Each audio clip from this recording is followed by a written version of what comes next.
Mu ntumbero yo guterera mu iterambere ry'igihugu, Ibanki KCB yahaye intara ya Ngozi imifuko y'isemi igera ku 100 ikazofasha mu kubaka ikibuga c'umupira w'amaguru bise ku Gasaka ka Runyonga.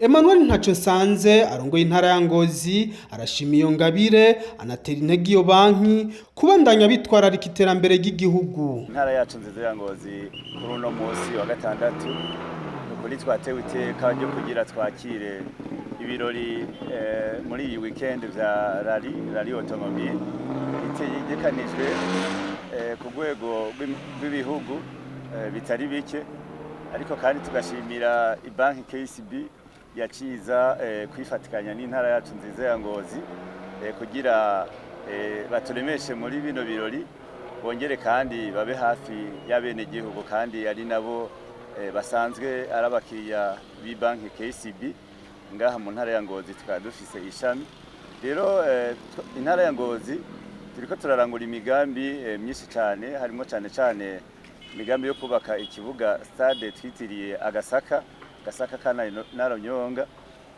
Twashimye rero yuko umwe wese mu ntara ya Ngozi kuva ku bene gihugu baterera kugira mu by'ukuri biryohe yuko ugenda ahantu wagize iciterera. Rero abari mu makoperative baratanze, amabanki rero nayo nyene turiko turabibona yuko batwitaba ku kamo tubatera, aho ibanki KCB uno munsi yaduteye iteka mu kwifatikanya natwe muri ivyo bikorwa, ikaba yatugemuriye agaseke k'imifuko 100. Muri kino gihe umufuko umwe ufise agaciro k'ibihumbi 38, no kuvuga rero imifuko 100 ihuye ni miliyoni 3,800.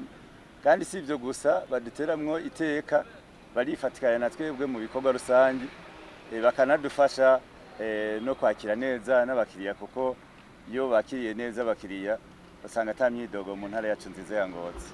Rero tukaba tuyishimiye gumitera imbere nk'umuzinga mu ntara, mu ntwaro, natwe tukazobafasha ivyo dushoboye kubafasha hamwe botwitura cangwe mu migenderanire myiza twari dusanzwe dufitaniye, kandi tukaba twifuza yuko yobandanya.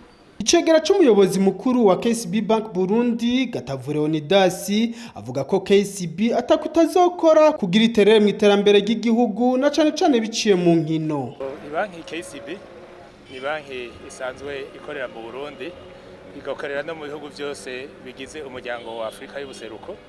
Hanyuma ico KCB isanzwe yari ihaye ko intumbero nuko kugira ngo aho iri kurakorera hose abene gihugu bame bamerewe neza, batera imbere, yama ibafasha kugira ngo ubuzima bwabo bwisononure, haba mu vy'amagara yabo, haba mu vy'iterambere. KCB isanzwe guhera mu mwaka uheze yashyizeho ico bita fondation.